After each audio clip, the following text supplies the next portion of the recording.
He's talking about hamstring stretching and power. Does static hamstring stretching reduce its power? And working in rugby, he says it's not encouraged before a match anymore. Yeah, there's been some hiccups over the years where people have gone heavily into their stretching before a match or before a sprint or something like that, and they just have a terrible performance. And that's partly because you're inhibiting. It's quite well documented now that you inhibit the neural drives to a tissue when you stretch.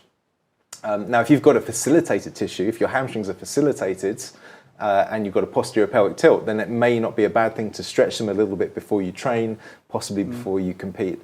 But you wouldn't want to do that on everyone. You want that to be quite specific to the individual. You want to know whether or not those muscles seem to be facilitated. So there are ways to test for that. I'd looked into stretching for hamstrings at the time because I wasn't really happy with this whole idea of static stretching of any sort. And I ended up trying to get them to do some ballistic stretches, which of course means flexing the hip and then extending the knee and doing that in a sort of a signal.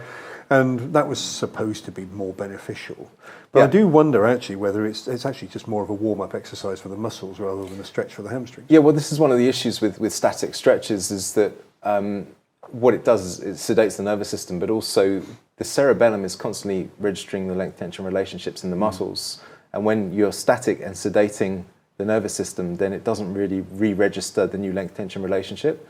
But when you're dynamic, like with a ballistic stretch, or if you use a balance device like a Swiss ball or a Bosu or one of these things that requires more balance to actually stay from falling over, then what that does is it switches on the cerebellum more effectively. Also contract relax techniques, because you're contracting the muscle, the cerebellum straight away going, what's going on here?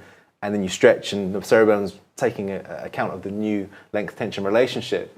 So then you're far less likely to get injured. So we generally, again, in the CHEK system, we would generally recommend contract relax type stretching if you're going to use any stretching at all before competition, because you're more likely for the brain to know the new positions of the muscles effectively.